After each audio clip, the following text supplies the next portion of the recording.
स्वागत है हमारे इस आज के वीडियो सेशन में। आज हम लोग देखेंगे ईश्वरन द स्टोरी टेलर जो कहानी है, जो हम लोग को क्लास 9 में पतली बुक मोमेंट्स में पढ़ना है। आइए हम लोग इसको देखेंगे। इस कहानी में टोटल 2 लोग हैं। एक का नाम महेंद्र है जो जूनियर सुपरवाइजर है, और एक का नाम ईश्वरन है जो रसोईया और स्टोरी टेलर है। आइए हम लोग अब कहानी को शुरुआत करते हैं। जब महेंद्र सुबह सुबह काम करने के लिए चल जाता है, यानी सुपरवाइजर का जो उसका काम है वो ऑफिस चल जाता है, तो ईश्वरन उसके लिए खाना बनाता है, उसके कपड़े धोता है, घर की सफाई करता है और तमिल कहानी को पढ़ता है। और वो घर में अनेक कहानी को पढ़ करके रात में बहुत अच्छे से कहानी को सुनाने का काम करता है। सबसे पहला जो कहानी सुनाता है वो ये कहानी सुनाता है कि एक बार एक हाथी जंगल से निकल करके वो शहर में घुस जाता है, और शहर में घुस करके बहुत सारा नुकसान करता है। बहुत सारा फल के दुकान को तोड़ देता है, बहुत सारे घरों को तोड़ देता है। और वो पगला हाथी जो पागल हो गया होता है वो स्कूल के ग्राउंड में घुस जाता है, और स्कूल में ग्राउंड में घुसने के बाद वो स्कूल का बाउंड्री को तोड़ देता है, वॉलीबॉल नेट को तोड़ देता है और फुटबॉल गोल पोस्ट को तोड़ देता है। ऐसे वो बहुत सारा नुकसान पहुंचा देता है स्कूल में। अब उस टाइम ईश्वरन जूनियर क्लास में पढ़ रहा होता है। वो देखता है कि हाथी बहुत नुकसान पहुंचा रहा है। बच्चे क्लासरूम के अंदर चल जाते हैं, टीचर लोग छत के ऊपर चल जाते हैं। ईश्वरन डरता नहीं है, वो टीचर से अपना हाथ छुड़ाता है और ग्राउंड में आ जाता है, हाथी का सामने भिड़ने आ जाता है। क्योंकि हाथी बहुत सारा पेड़ पौधे को तोड़ चुका था, फूल के पौधे को तोड़ चुका था।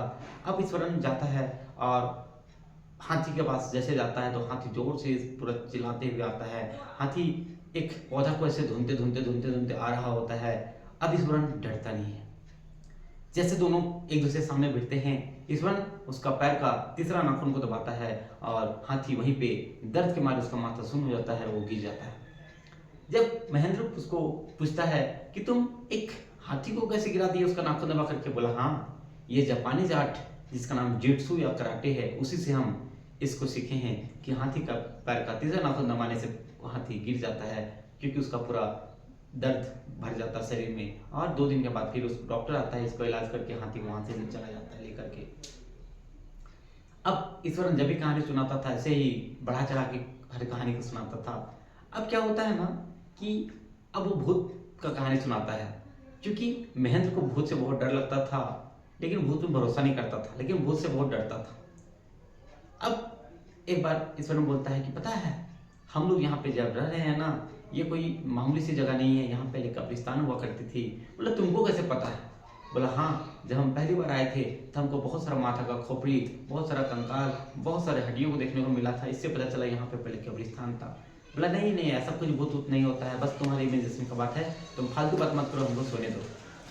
अब महेंद्र को और डर लगने लगा था जब से सुना था कि यहाँ पे जहाँ पर लोग अभी काम कर रहे हैं वहाँ पहले कब्रिस्तान हुआ करता था। महेंद्र को और भी डर सताने लगता है, और भी डरने लगता है।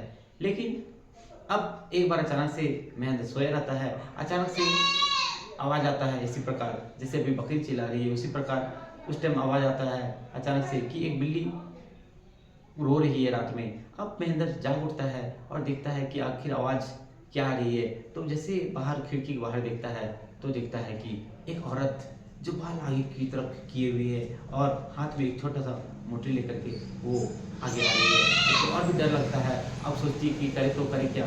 अब महेंद्र डर से पूरा पसीना आने लगता है। महेंद्र आराम से तकिया पकड़ के जोर से पकड़ के सो जाता है और रात भर सो नहीं पाता है। अब क्या होता है कि जब सुबह में वो ऑफिस जा रहा होता है तो महेंद्र उसके लिए ईश्वरन उसके लिए खाना बनाता है, लंच पे करता है। लेकिन जैसे निकल रहा होता है उसको बोलता है रुको रुको रुको, कहाँ जा रहे हो? पता है रात में यहाँ पे भूत देखे थे? बोला हाँ, तुम भी देखे थे? और बताता वही औरत के बारे में भूत। और चूंकि वो औरत कोई और नहीं थी बल्कि ईश्वरन ही भूत बन के उसको डरा रहा था, इसलिए ताकि वो भूत पे भरोसा करे।